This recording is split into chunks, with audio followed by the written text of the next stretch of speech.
Video games have always been something to escape the pain of life. Now imagine you hop on only to get a poo-poo doo-doo sandwich. Sounds wonderful, right? Well, the analogy is in reference to cheaters. Hey, it's me, Tyler, again. I just checked out my bowl cut in the mirror, and it looks a little uneven. I'm really upset. Especially with how common it's become. Aimbot, wall hacks, speed hacks, ESP, which stands for extrasensory perception. The four horsemen of the cheat-pocalypse. But what's driving this increase of cheating, you may ask? Well, I'll tell you some things. What better way to talk about cheating than talking about how much money cheats make? Honestly, it's pretty profitable to sell cheats. According to Dijkstro, in an article written on October 24th, 2024, very recent, cheat sellers make an estimate between $12.8 million and $73.2 million annually. That's per year. Not gonna lie, if I was making that kind of money, I'd be selling cheats too. Some of them are only maybe a couple bucks.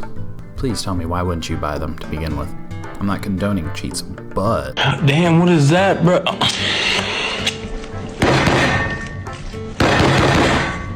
The demands are growing, and the business model for them is kind of also a monthly subscription. I know one where Tarkov, they have a monthly subscription one. Odd, but it works. Why go through such great lengths? They might be mentally ill, or they just might suck. What better way to understand cheaters than to understand their minds? Found a study by Frontiers written in 2021. Goes into kind of the psychological reasons behind why people cheat in video games. It goes into the morals, potential factors, competitive motivations of cheating, as well as self-esteem, something that is very important for personal growth, no matter what it is. Now, I'm not going to get into the metadata of all these sections, but to roughly put it, a lot of the times, let's be real, you know what you're getting into if you start cheating on a game. You know you can get banned. You know that it can ruin whatever reputation you have if that's the case. But to go back onto one of the points of self-esteem, this is one of the things that I would say is probably the most important one, because this is something that bleeds into every facet of life. From what it seems in the article, if you have a low sense of self-esteem, you are more likely to cheat compared to someone with a higher sense of self-esteem.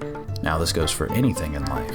This doesn't necessarily make you a bad player or a good one, but a type of player that's willing to do anything in order to get what they want at the end of the day. But it's safe to say that those effects of cheating do affect the community in some aspects. People may still enjoy the game, but the cheating doesn't go away, especially for Swedes. Apparently, Sweden is rank 1 when it comes to using cheats in games. That must explain why CSGO is so beloved by them. They may like the game, but damn, they sure do cheat at it. But people seem to enjoy the game still. Missile alone ram! Missile alone ram! If you really want to call, raging at the game enjoyable. But people do complain about it on Steam forums, Reddit, etc. I've never dealt with my fair share of cheaters in CSGO because that was never really my game, but CSGO is a very popular one that happens to have a very bad issue with cheating. Siege, that would be my main game that I used to play, over 1,000 hours, whoop-de-fucking-do.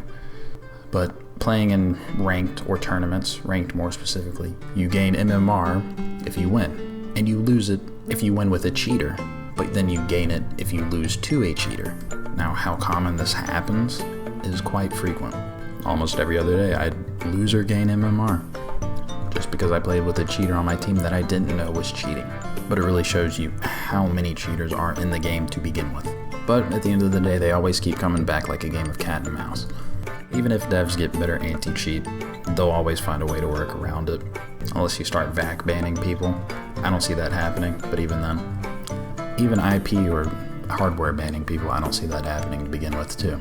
Sometimes it works, sometimes it doesn't with these anti-cheats. But when they work, they kind of work in a poor way, to be honest. Let's be honest, they just ban you for no reason. I haven't had it personally happen, but hey, for some people it has. I don't see it necessarily going away at any time soon, if at all. It'll probably be here to stay.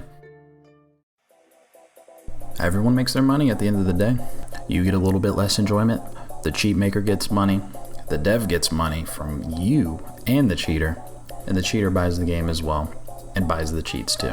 Also, the cheater can get a false enjoyment out of the game that they choose to play. What a wonderful circle of life that is. I'll probably still keep playing video games, and so will you. Whatever enjoyment you get out of it is hopefully not stifled by cheaters, but the problem's not going away anytime soon, so honestly just deal with it. It is what it is, as long as you're aware of it, and especially if you're playing in a tournament. Just know you will be going up against a cheater. But thank you for watching. Please like, comment, subscribe. I think the direction of my channel will be going towards gaming topics as well as pop culture, if you want to call it pop culture. It sounds gay. As well as current cultural events. But the videos will get better in time. So thanks for watching. Peace.